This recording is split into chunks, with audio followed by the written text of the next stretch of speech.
Yes. Oh, hello there. My name is Chris Farrell. Welcome to my channel where today I'll be catching up the last 3 episodes of 90 Day Fiance Happily Ever After. Lots have happened. First of all, in the world, my heart and my prayers go out to everyone in Lebanon. I love Lebanon. You know, I'm Syrian, Palestinian, and Lebanese. And so I have been to Beirut, and I have heard stories my whole life, and I love them. I love Lebanese. I love Lebanon. So Lebanon, that's me. God bless you guys. And on my Instagram, I did a little live where I prepared tabbouleh, which is Lebanese national food. So it's that parsley, tomato, bulgur wheat, lemon, olive oil salad you might have, with a little mint you may have heard of.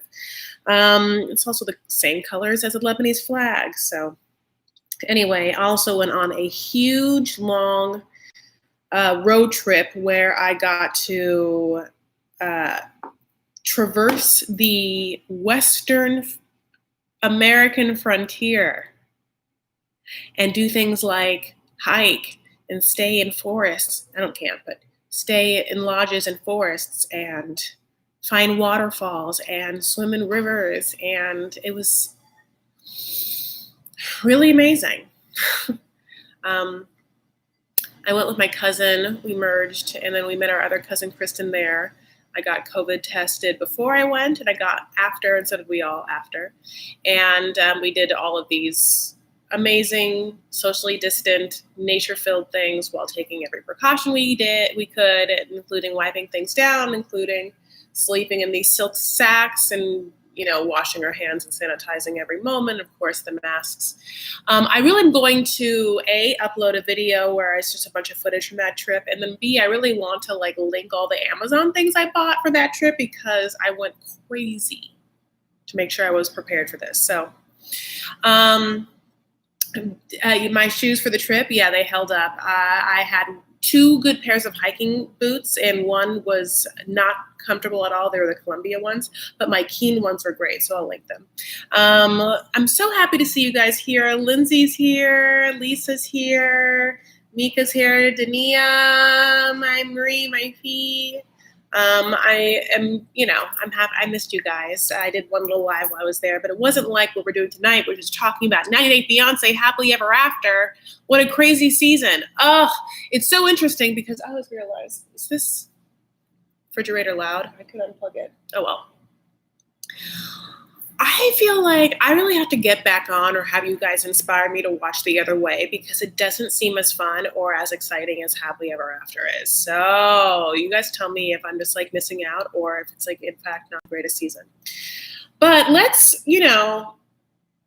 talk about the couples of Happily Ever After. So I'm going to break it down by couple and, of course, I try and switch together the storylines for the past 3 episodes into this. So if you want, I'm going to try and go through this a little fast so that it's not totally crazy to watch it back. But of course, if you want to say something, do so below. You're welcome to super chat me. I'll appreciate it immensely, and I'll read whatever you want me to say or just act out whatever emoji or sticker I see there. And other than that, we're going to do it. Go ahead and thumbs up this video real fast. Just go ahead and do it. If you haven't subscribed yet, subscribe. Hit the light switch. Thumbs it up. A little thumbs it up. Thumbs it up, thumbs it up, thumbs it up. And yeah, if you haven't yet, tell me if you're watching The Other Way and if I should continue. Okay, Debbie and Colt.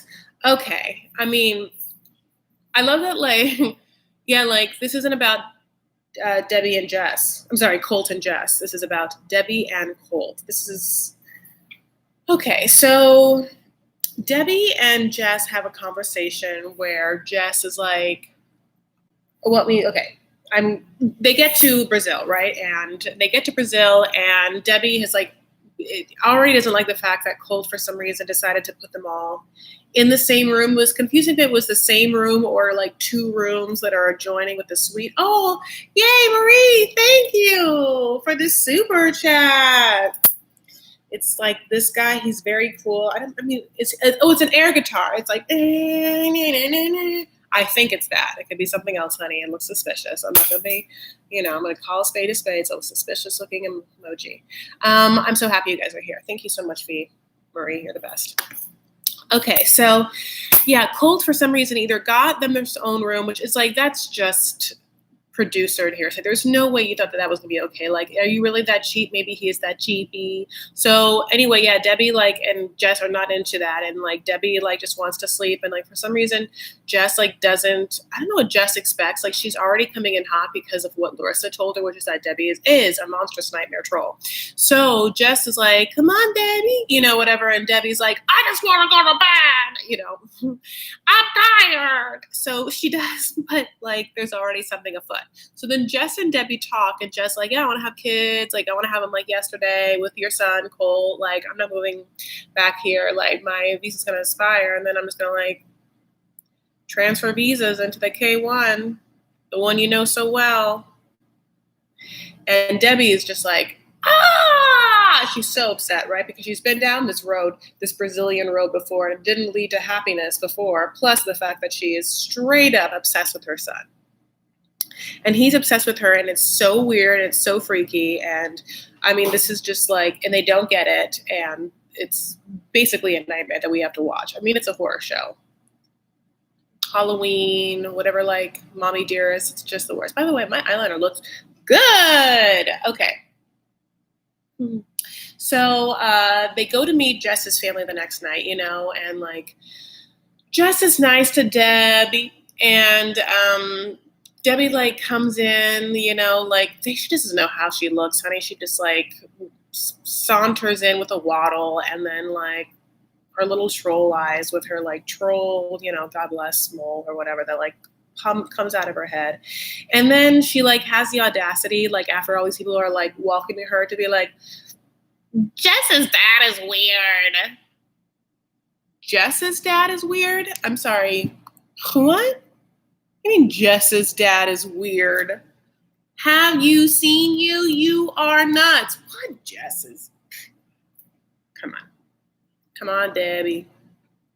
So then, like, all these weird things start to happen. Like, Colt's eating a kebab. By the way, the kebab looks so good, by the way, too. Those kebabs, I was like, a Brazilian kebab. Brazilians do meat so well. Have you been to, like, Pago de Cheo? I know that's just, like, a transnational corporation restaurant, but like any Brazilian restaurant, you just sit down at a table, honey, and they just bring different like skewers of meats by. You don't even know, you're just sitting there. You have like some appetizer, like usually a whole spread. Like Brazilian, by the way, not to bring everything back to Lebanese or Lebanese people or Lebanon, God bless, but the biggest population of Lebanese people outside of Lebanon, Brazil.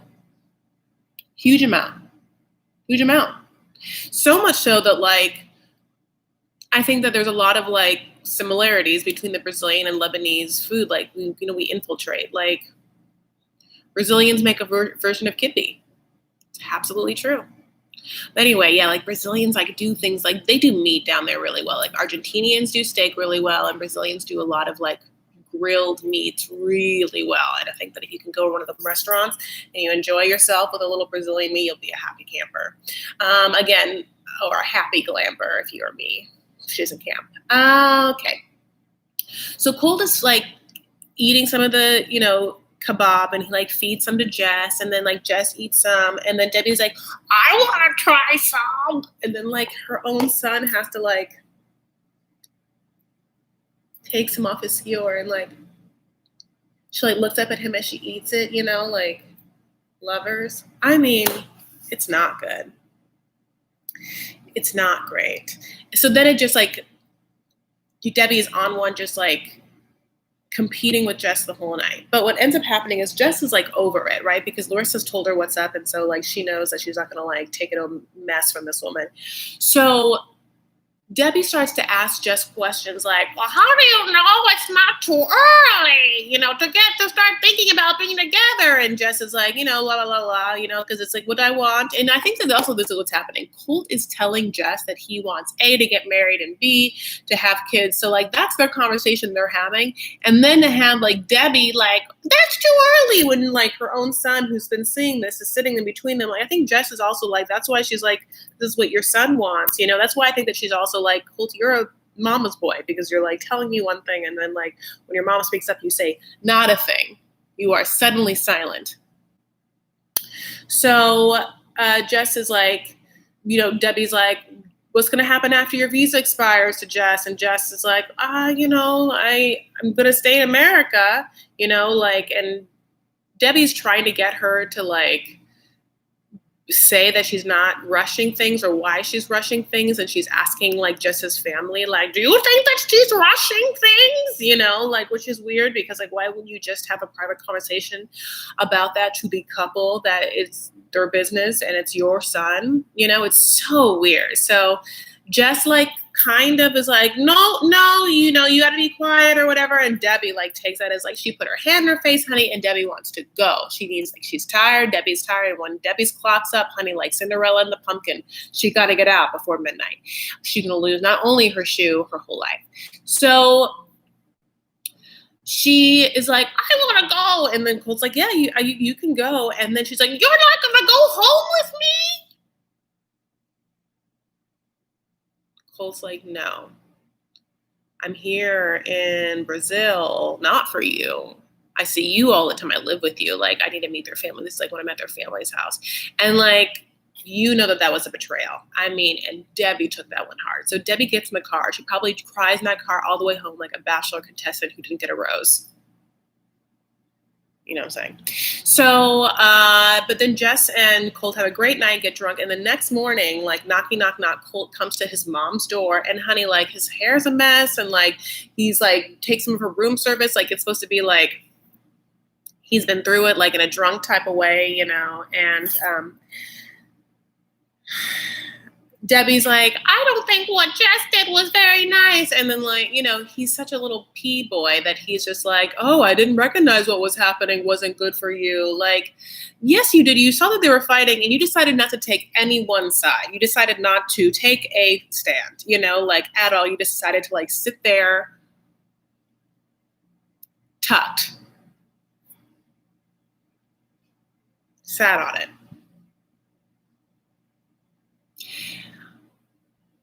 I mean, here's the thing. When I'm talking about Colty, both women in this such a scenario, like Hamlet or Oedipus or whatever, like Hamlet, like both have like a sexual element. So like, this reminded me of a situation I once had with someone I dated, which was, I was accosted. I felt accosted and assaulted in a situation. And this person was absolutely privy to it. Like, absolutely privy. Was aware that it happened. This person was present physically. And like, it was a huge thing where I was like, why aren't you like on my incoming? Why aren't you taking care of this business right now? And he tried to be like, didn't you know what was happening?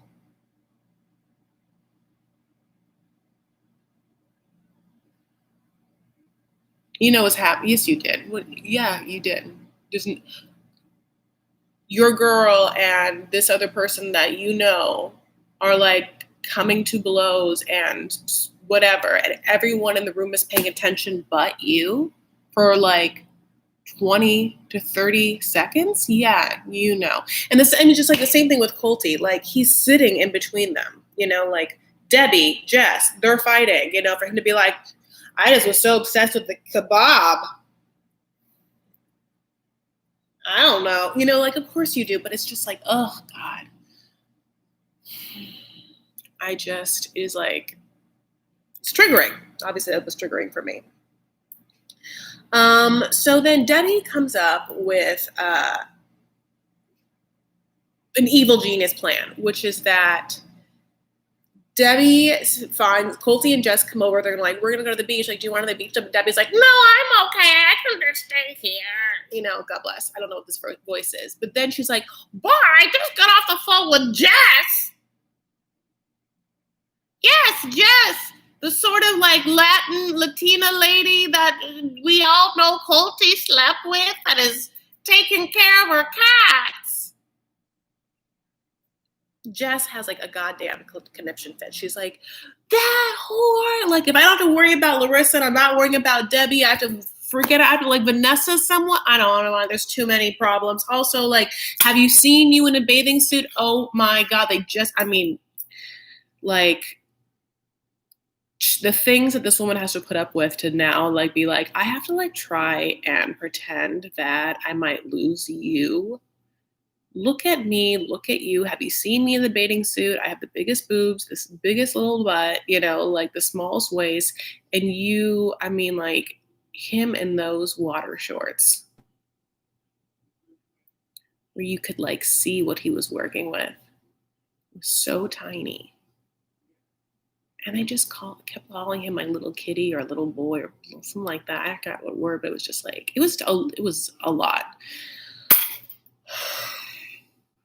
So anyways, back in the room, you know, Debbie is like coming to blows with like Jess over Vanessa being her friend or whatever. And then Colty's like, you know, why? It's totally fine. You know, she's just babysitting the cats. And the mom's like, yeah, she's my friend too, you know, and like Jess is like having to watch them both argue with her. And it was like, and it's kind of like an effed up version of Who's Afraid of Virginia Woolf. Like these two people bring people into their immediate social circle / presence and like manipulate and like try and fuck with them mentally. Like I want to write a play about it. Like this mother-daughter character study is, and then now Colty's gonna like try and be like, because what we see, like Jess throws something at him or whatever, like literally like, who chews her shoe? Obviously Jess does in the next episode, like, but he's trying to be like, yeah, Jess like has some demons inside her. It's like, no, she doesn't. Like you are a institution. You are a Grey Gardens, Who's Afraid of Virginia Woolf, Hamlet Oedipus. You are like the conglomeration of like 4 old ass psychological thrilling narratives on the brink of psychosis, like throw in like a Tennessee Williams style something or other. Like you are so bananas. I can't imagine anyone dealing with you. I bet the cats are happy you guys are gone. Can you imagine those cats, what they have had to see, what they've had to do? You know, those cats are like, never bring us back, Vanessa. We'll like stay watching you in those eyebrows for the rest of our days. So you know what Debbie does? Oh God. And Debbie can't wait to get back and make her like well done steak. Oh, so anyway, let's talk about Larissa. I love you guys. Thank you guys so much. Thumbs it up for sure. Okay, so Larissa started, you know, feeling really bad for herself, you know, because like dudes aren't really into her like domestic assault charges, and so she decides to call Ericky, which was like the dude that she dated after Colty, who was like, you know, suspect of his intentions. So she and him talk and they're like, we're going to get back together, even though like they've done horrible things. So much so like, and there's been such a toxic relationship that like all of Larissa's friends are just like sick of hearing about them, including Carmen, who is her landlord. So she has a conversation with Carmen and Carmen's like, no, you can't stay here. If you get back together with him, bye-bye. I don't want you. I didn't have to hear all of that, go through all the drama, like pick you up off the floor, like you're crying, like there's police calling and all these like charges and like abuse and verbal abuse and like stalking and like online harassment. Do you understand what you guys were? And I had to deal with it like literally and deal with you what a nightmare you were. And now you're gonna tell me you're gonna get back together with him. We've all been there, right? It's like our toxic friend. It's like our toxic dramatic friend. Like I feel bad for Carmen because not only that, she was like giving this girl a place to stay. And I don't feel like Larissa was giving her a penny, right? Not at all. Because she asked her dad for $5,000. And like, those $5,000 alone is like in a sack of like filler in her cheek. And or like, how's she paying for her Ubers? Because she's not driving. Oh my God, so anyway, so she calls Ericy and Eric's like, yeah, come over, you can like stay here or whatever. But like, so, God bless. And she goes over and then she meets Ericy's roommate, who's just like a Dungeon and Dragon cosplay Comic-Con lover, and like she tries to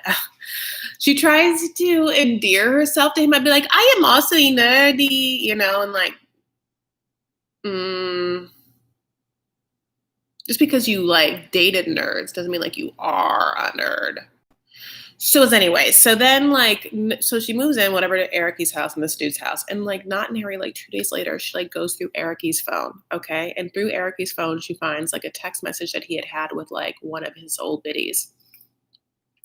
And so she calls this woman, right? Just calls her. And this woman like has, whatever Eric did to this woman, like this woman has absolutely no loyalty to Eric. She's just like, oh, the first time I met him, he was talking shit about you. Like not only talking shit about you to me at the time, a perfect stranger, but in front of his parents. We were all there as he was talking shit.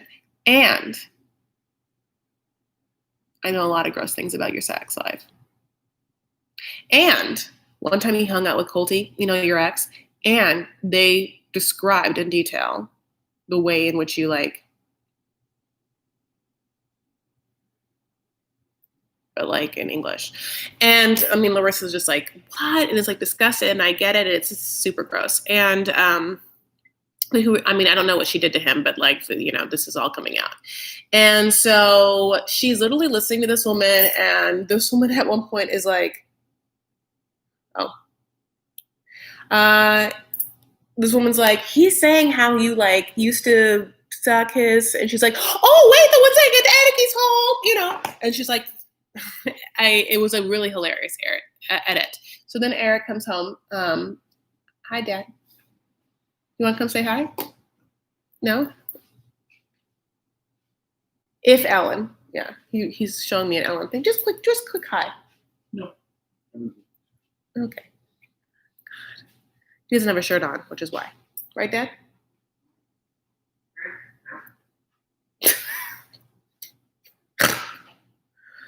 Oh, you guys. So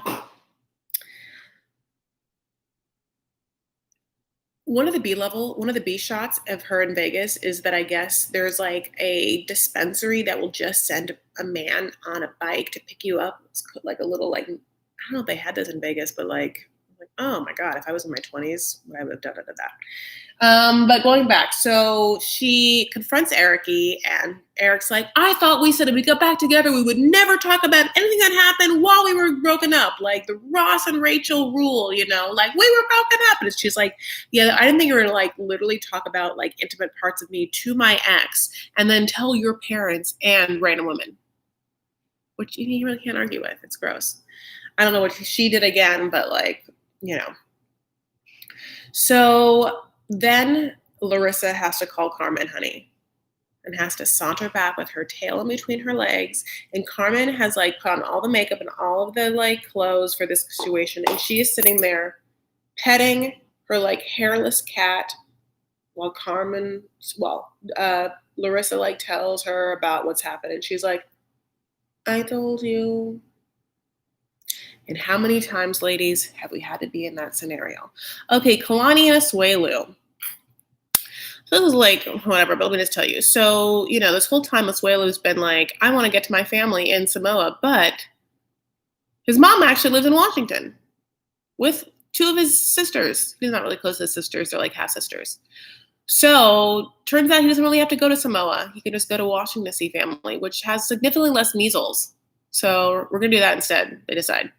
So we see Asuelu's mom, and Asuelu's mom just gave Asuelu her face. She was like, when that baby was born, she was like, wait 1 second, photocopy. And she talks just like him, honey, and everything. And she is like a little kooky, but I mean, God bless. So is Asuelu. And, a little simple, God bless. And she just wants money. She wants that $1,000. I mean, she just like, and yeah, it's a full figure, 1,000. And, I guess in Samoan culture, which I think is not just in Samoan culture, but other cultures, you're expected to give money to your family. And he, looks like he is doing well since he's probably on a television show. And, they have things like Instagram and YouTube and Cameo, but we're not supposed to really know about those things. We're just supposed to think about his part-time frozen yogurt career. And so Kalani's like, yeah, like his family and I have tension because like I don't really think that he should be giving them that much money because, like we have absolutely nothing. It's very like Pedro Chantel, Family Day Chantel situation. Except Kalani has 2 kids. So it's been kind of like a little more intense because it's like we have 2 kids. Like he should be doing something. And I don't even know what Kalani does for a living if she has a job.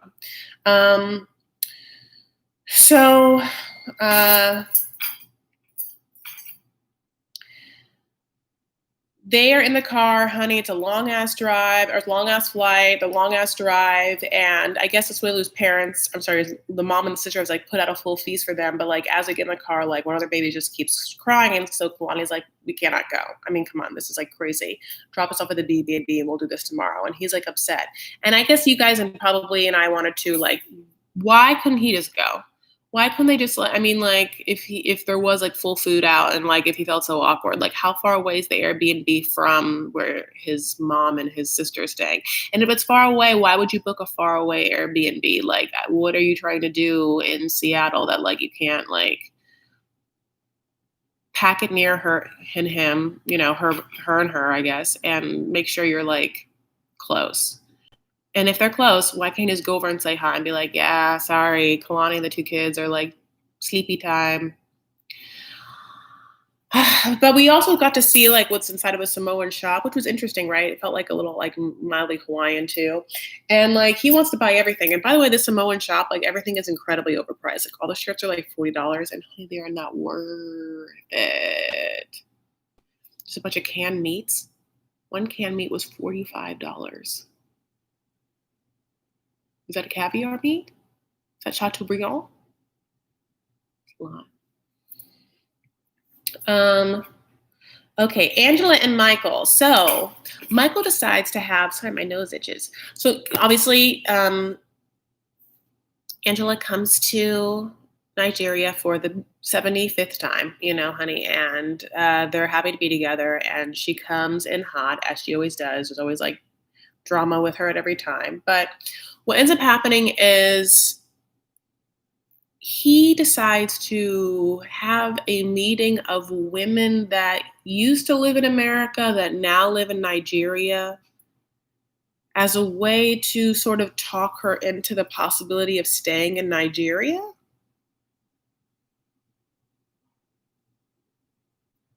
That's what we're led to believe. First of all, Angela's not into it. She doesn't want to hang out with any other women at any time. She doesn't want to hang out with any men either. Like when she gets there, she'll like barely deal with like Michael's family and that's it. Like they don't like those, like goober friends of his that we hate. Forgot the name that she gives them. And she doesn't want to hang out with women either. Like at the round table in Nigeria, it's like her and Michael. They sit like kings and queens and no one else is to join them. So she barely gets this round table of like expats and she's like, nah, I'm good. I don't want to do this. No, nice to meet you. Nice to meet you. Thank you very much for coming. Just I'm over it. Not into it. Sorry. She's like gets up and leaves. They decided to go to a market to get food because Michael's mom is coming over, and his aunt because she can't get mad at them coming over, right? And like Michael doesn't just want like They barely like they kind of the exact same thing together. Sorry, it's like if they want to spend time together, like sometimes he'll bring her to like a naturey part of Nigeria, but like other times he's just trying to like kill time with her. It feels like. So, but anyway, let's go back to this family scene. Before that happens, they have to go to the supermarket, and Angela is like going through it, honey. Like she is like, I wanted to go to like a Stater Brothers. Is there a Stater Brothers around? Like she's expecting a market with like your self checkouts, but that's not what's happening right there in a bazaar market. There's a woman. She's the rice woman. She has gallons of rice, different rices. Some are more expensive. And there's like a woman that like is the oil lady, honey. I don't know if she's making the oil or she's repackaging it, but there's like just that's the oil lady. And like Angela's like, can you give me rice from the middle of the pile? I don't want any of that top rice. I mean, And this whole time, like Michael wants to be like, you are going to cook, for my family. And she's like, no, I'm over that, did that. No, remember when I went over last time and I was the guest and yet I also cooked? If they come to me, I'm going to do things my way. Which is kind of like, usually like Americans will still provide food. And what Angela wants to do is just order Pizza Hut. I don't want to cook, Michael. I'm too hot to cook. So Michael is then like forced to bring the ingredients he gets, and he wants to get a goat or some sort of goat meat. And like Angela's like, double hell no. She like runs past the goat. She like sees a goat head, honey, with like a fly coming out of his eye. And he's just like, nope. She like starts to dry heave in the car. She's like, I can't, Michael. I loved it. Also, she was wearing a Flawless shirt, which is a great touch. Yellow Flawless. Great. So Michael's cooking. He's sauteing. He's doing the best he can. His mom and his sister or whatever, maybe like the brother and his wife or whatever comes over. And Angela makes sure that they watch and see the fact that Michael's cooking. To be like, get a taste of what it is. I don't want you to think it's not going to be that. That's what it is. He's cooking. I'm sitting. That's how it is, And then like the mom and sister are like weirded out a little bit. But then they taste Michael's food and they're like, well, we're not going to eat that. And I feel like, why won't they eat it? She's saying that she won't have rice without stew. And I guess the stew would have been the goat. I mean, I'm just guessing. I'm not quite sure. But like maybe he was supposed to like saute those vegetables into a broth with some goat. And then with some tomatoes, we saw the tomatoes, and then have that be over the rice. But he just made the rice. I'm not quite sure. But they're like, we're not having any of that. And then Angela's like, step aside, little man. Nobody says no to Angela's delivery. And then just like brings out like a Domino's. Can you imagine tracking that one? And the mom loves it. Eats that pizza, honey. And like the mom's like, that pizza looked good. That pizza looked great.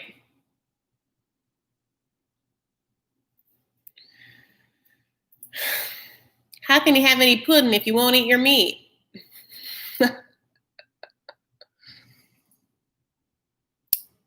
Then Angela and Michael have a very serious talk. Angela, who has had the stress and intensity of having to give Michael a child, hasn't been very forthcoming about something. Michael, remember when we went to go see the Nigerian doctor and they talked about having that one egg? And Michael's like, yes. She's like, it's gone, Michael. The egg's gone. First of all, thank you so much, Candy. Thank you so much for that super chat. I appreciate it. You're so sweet. Love your reviews. Love you.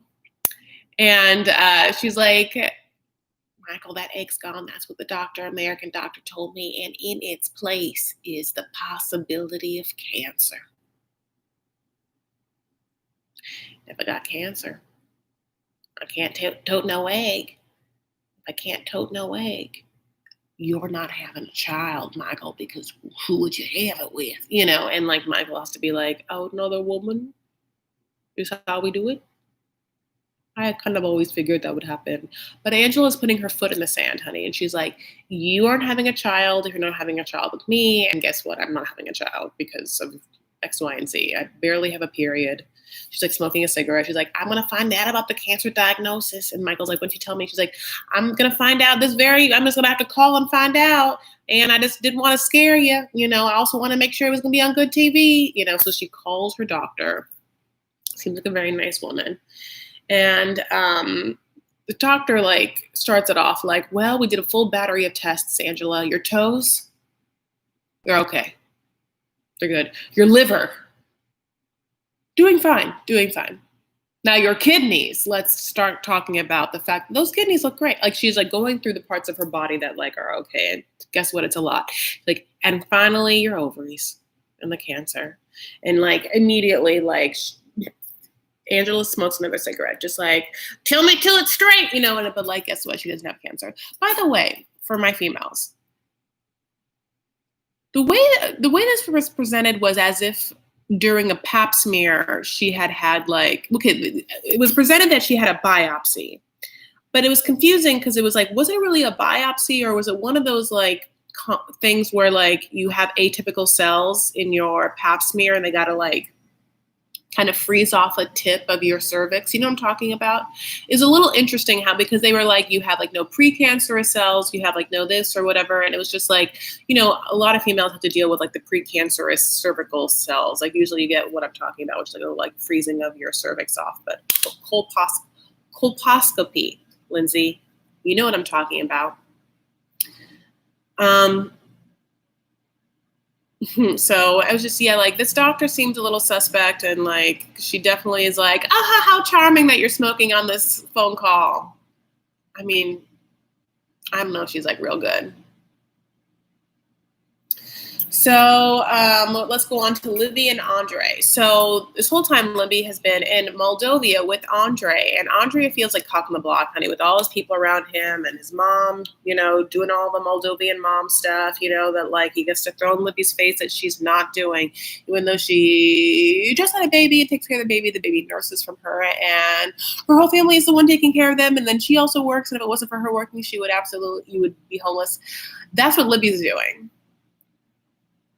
That's what Libby's doing. So what are you doing?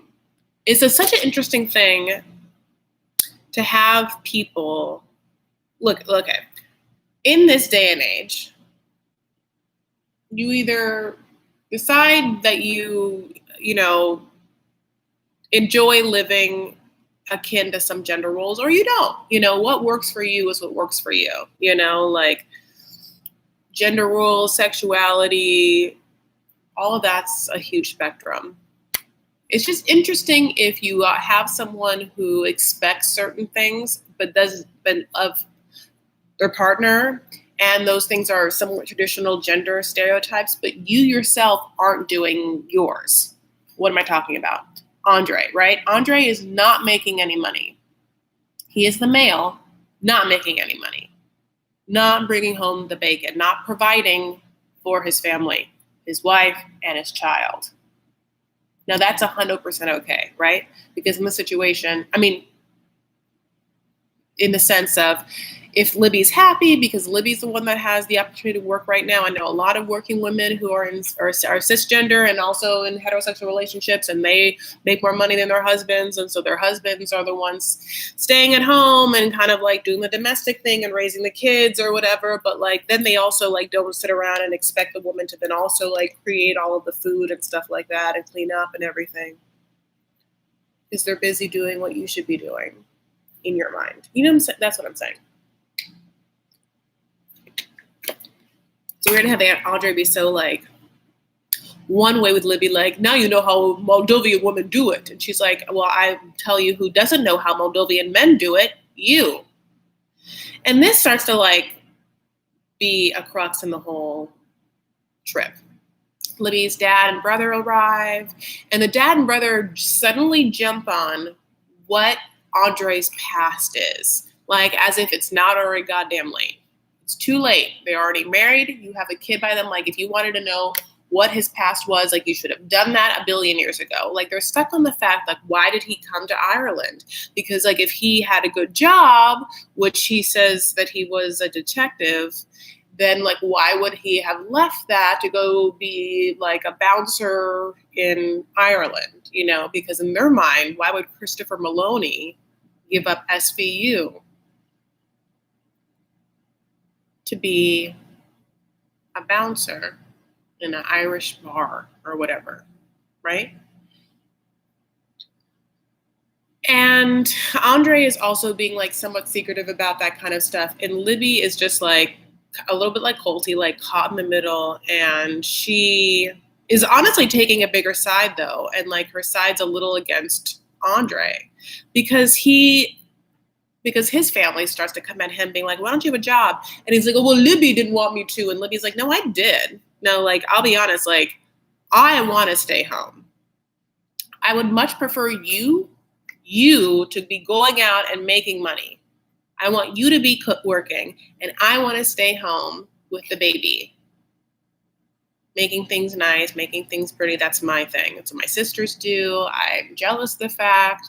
That's what they get to do. They all married rich, and they all, like, kind of undercut me and, you know, like, kind of rubbed in my face that I can't just, like, take a social class at, like, noon, you know, when Eleanor's sleeping.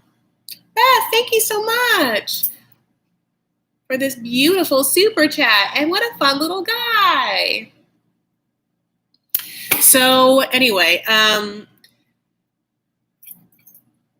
she's not taking his side. He's feeling like whatever. And they just keep having meal after meal. So, like, this one, for the first meal happens after the dad and the brother get in, where they lost their luggage, honey, and they're just, like, in Moldova, and they just can't goddamn believe it because they're, like, Americans who, like, haven't, like, gone anywhere, you know. And so everything is brand new. And Moldova's a step, you know, like, they could have taken, like, I don't know, like 3 days in London and then, like, maybe, like, a couple of days in Italy and kind of, like, understand how some different societies work. But they went from, like, America to, like, USSR fallout.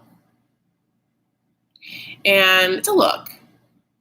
It's a cuisine, you know, like, it's a whole thing. And they are shell-shocked. They're culture shocked. So their first night, that's what happens. Their second night, they go to a restaurant, and that's when it breaks down. That's when it goes, like, full family Deschantel, because there are basic fisticuffs that come to between Andre and Libby's brother. I don't remember his name. But it's pretty much over Andre's past and them asking too many questions and it being rude to Andre. And having said all that, is it not also just shocking sometimes how really good looking Andre is? I mean, he's a good looking person. I mean, sometimes it's just like, I don't want to say it, but I have to call a spade or a stud a stud. He's a little stud. Marianne, thank you so much for that super chat. I appreciate it, Marianne. You guys, that's very, very kind. Thank you so much. She just wanted the beefcake, but got pig instead. My brother would never do that with anyone. I wanted to put more, but I'm broke. Oh, thank you so much for putting anything. I really, really appreciate it. His eyes are too far apart. Frida. I think actually, Asuelo's eyes are not too far apart. Really? I don't mind it. I think in person, he's handsome. Jesse. Yeah. Yeah, so anytime there's, like, drama at a restaurant or anytime, like, people almost fight, it's like, I don't know. I'm not into it. I think it's, like, classless. Reminds me of, like, a gypsy wedding. Sorry if there's any gypsies in my room. God, you guys really think his eyes are too far apart? 6'4" with a wide back. Oh, he is 6'4" with a wide back. I've never heard it put that way. But what an appealing type. 6'4" with a wide back. I put that on my Hinge profile. I would like 6'4", wide back, big arms. like a little Jason Momoa-y. Oh, that's my type, just like Sweetie. Just tell him to close his eyes. Bop, bop, bop, bop. That's so funny, guys. Okay, did we talk about everyone? No, I did not. I didn't talk about Paul and Karini or Tanya and Sinjin. Almost done.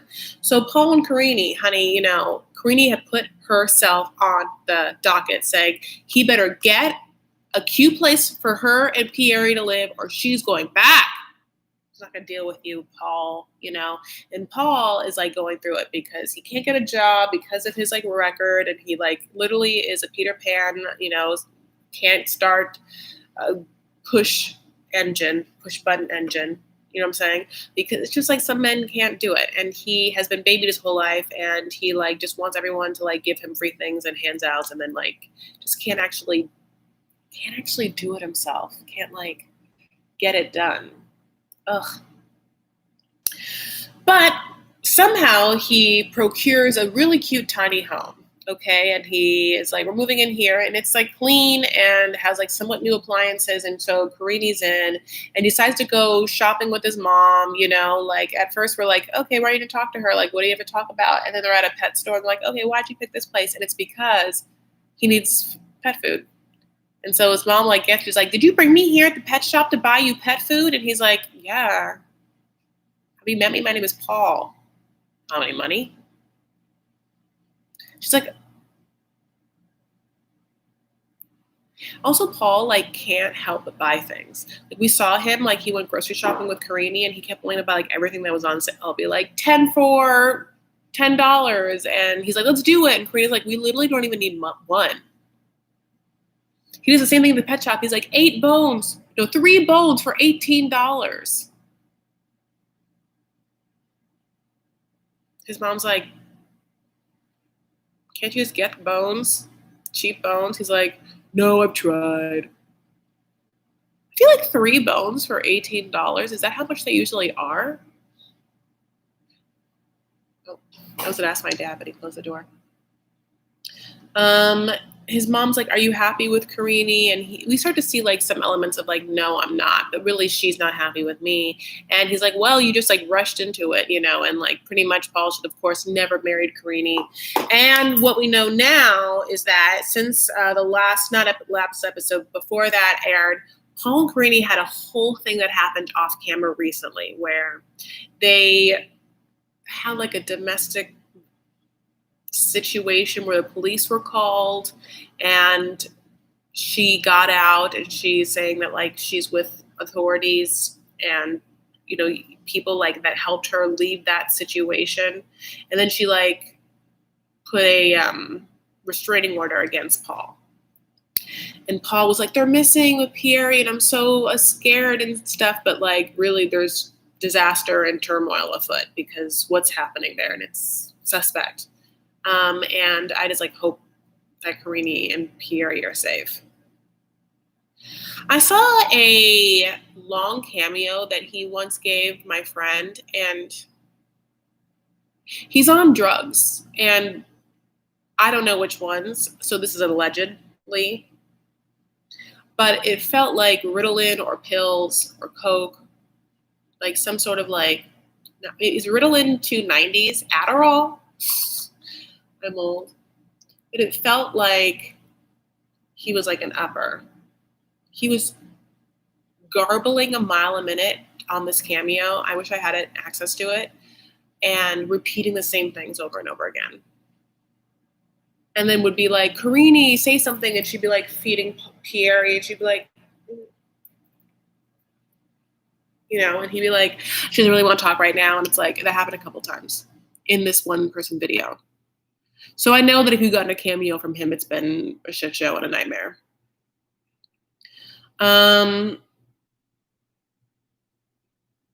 Yeah, so there's all these little details people are saying.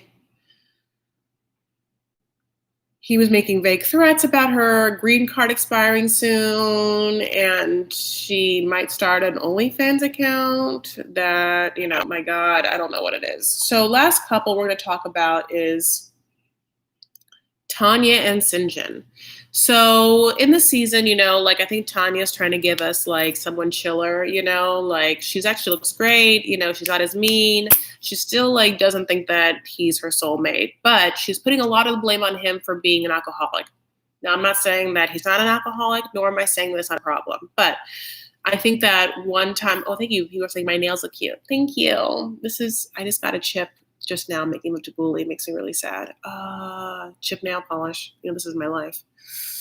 But anyway, this is Sally Shops and Island Hops by OPI. So, yeah, whether he's an alcoholic and she's like usually a party girl, drinker as well, but like now it's getting too much and he's the one that's perpetrating it too much. And so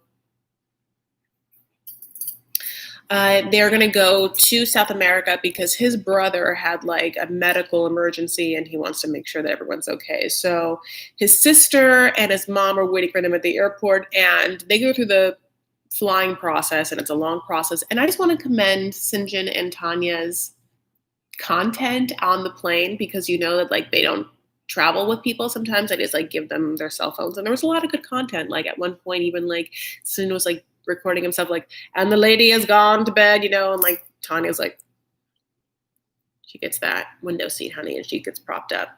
I always need a window seat. My God. So at one point also she like makes fun of him because he like takes his shoes off on the plane, which by the way is a big no-no. Huge, gross, no. You did not take your shoes off in public, period, the end. You know this about me, and I'll say it again, which is that I shouldn't ever see your feet unless they're cute baby's feet. Or unless you're just like a girl that just got a pedicure and I want to see them. And you have cute feet. Or you're a baby. If you are a baby and you have feet, little footsies, I'll kiss them if they're clean. But if you're a grown-ass man, I never want to see your footsies. Put your footsies away. Public footsies? No. Walking around, public footsies? Mm-mm. Here's the thing. He is wearing flip-flops, so in his mind, it isn't like someone he took off shoes, which would be like, that would be like me, Angela, hurling goat head. Ugh, I could never. But like, you shouldn't even be traveling in flip-flops. And maybe this is like some of the things that COVID will change, like now it's like I feel like you shouldn't have open-toed shoes in any COVID hotspots, but specifically like something that's seeing so much literal foot traffic, like planes and airports. No, nosy nose. Also, the other thing that I hope COVID brings back is bowing, as opposed to like the handshakes. As a Lebanese person, this is like the 15th time I brought that up. We do a lot of like the kisses, like 3 kisses. Remember how in Brazil, when Jess's family met Debbie and Cole, they were like 2 kisses. All that's gone now, right? So all we have is like, I realize how late I was talking. It's all black, like the curtsy and like a gentleman's bow was nice. Okay, so we meet Sinjin's mom, who, just like Asuelu's mom, has the same face. And that man just came from that woman. And his half-sister.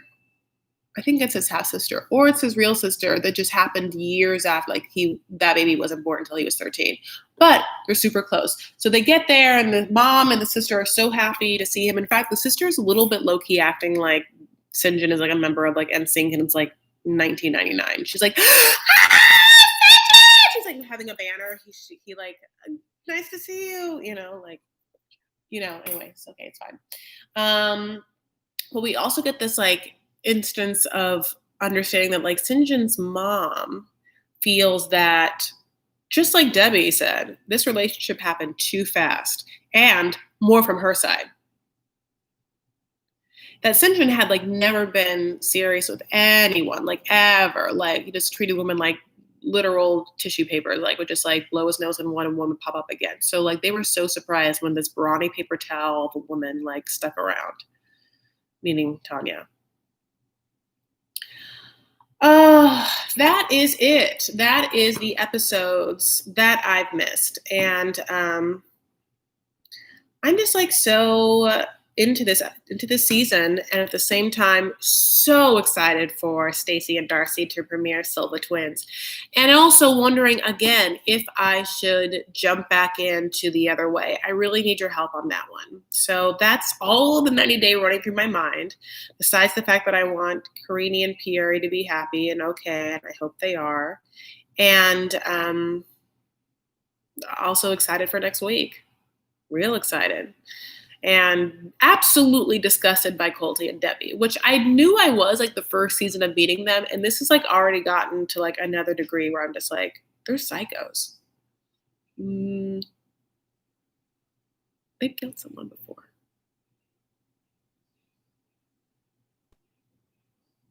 What happened to his dad? You know what I'm saying? Allegedly, kind of. I mean, I'm not really saying that, but you ever thought about that? You ever think about it? Okay, baby booze. So that's where we are. I also do want to watch. I am watching Love on the Spectrum. I just don't know if I should get through that, or I should first, or if I should do The Other Way. So again, need your help. And other than that, I'm living my life. I will get a road trip forest video, waterfall video to you guys. A little like, you know, travel blog, if you will.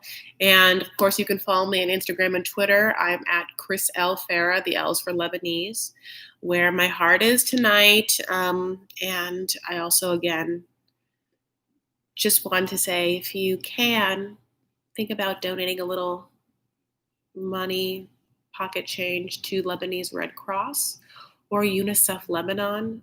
I believe both of those organizations really responsible and we'll get money. The Other Way, Vanessa Haddad. Uni. The Other Way. Okay. People are into The Other Way? Okay. So, great. So yeah, so that's what's happening. So that I cooked tabbouleh on the thing. I will do The Other Way just for you, Vanessa. My family is okay. I hope yours is too. I really, really love you guys and I love spending time with you. Thank you so much for spending time with me in this room. Thank you for liking this video and giving a little thumbs up. And other than that, I wish you the best night, your best weekend, best Thursday. And I love you. Stay safe. Take care of yourselves and each other. Stand up for what you believe and make art. Okay, baby boos? Love you. Bye.